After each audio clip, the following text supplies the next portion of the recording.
Hi friends, ఇప్పుడైతే ఈ శనగ పచ్చడి నూరుతున్నా. నూనె పోసుకొని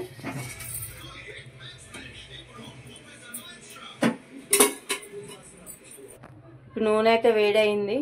కొంచెం ధనియాలు వేసుకోవాలి, వేసుకొని కలపాలి. కొంచెం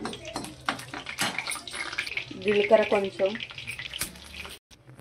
15 ఎండిన మిరపకాయలు వేసుకోవాలి. అంటే మనకు నచ్చినన్ని వేసుకోవచ్చు. ఇవైతే వేగినాయి. వేగిన తర్వాత పక్కకు తీసుకోవాలి. ఇంకా కొంచెం నూనె వేసుకోవాలి. వేసుకొని ఆకు వేసుకోవాలి. ఇది మంచిగా కలుపుకోవాలి.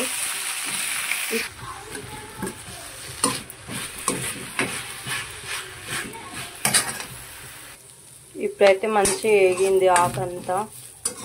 ఇంకా తీసేసుకుంటున్నా. ఇలా తీసేసుకున్నా. ఇంకా కొంచెం నూనె పోసుకొని నేనైతే కొంచెం పుదీనా వేసుకుంటున్నా.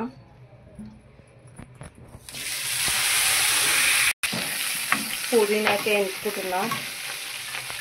ఇందులోనే కొంచెం చింతపండు కూడా వేసుకున్నా.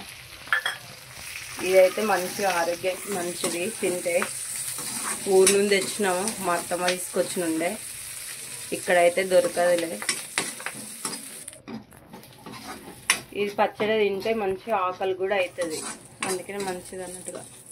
ఇవి కూడా మగ్గినాయి. ఇంకా ఇవి కూడా తీసేసుకోవాలి పక్కకు. అయితే మిక్స్ పెట్టుకోండి. ఇవన్నీ వేసుకోవాలి.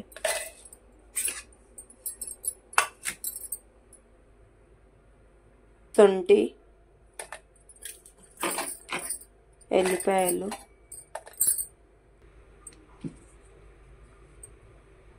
పసుపు, ఉప్పు తగ్గినంత వేసుకోవాలి, సరిపోయినంత వేసుకున్న తర్వాత మిక్సీ పట్టుకోవాలి. పచ్చడి అయితే అయింది. ఇదైతే తింటే సూపర్ ఉంటుంది. టేస్ట్ కూడా మస్తు ఆకలి అవుతుంది. ఎన్ని రోజులను ఉంచుకోవచ్చు. ఇలా వాటర్ వేయలేం కదా, ఖరాబు కాదు. వీడియో కూడా నచ్చినట్టయితే లైక్ చేయండి, షేర్ చేయండి. బాయ్ మరి.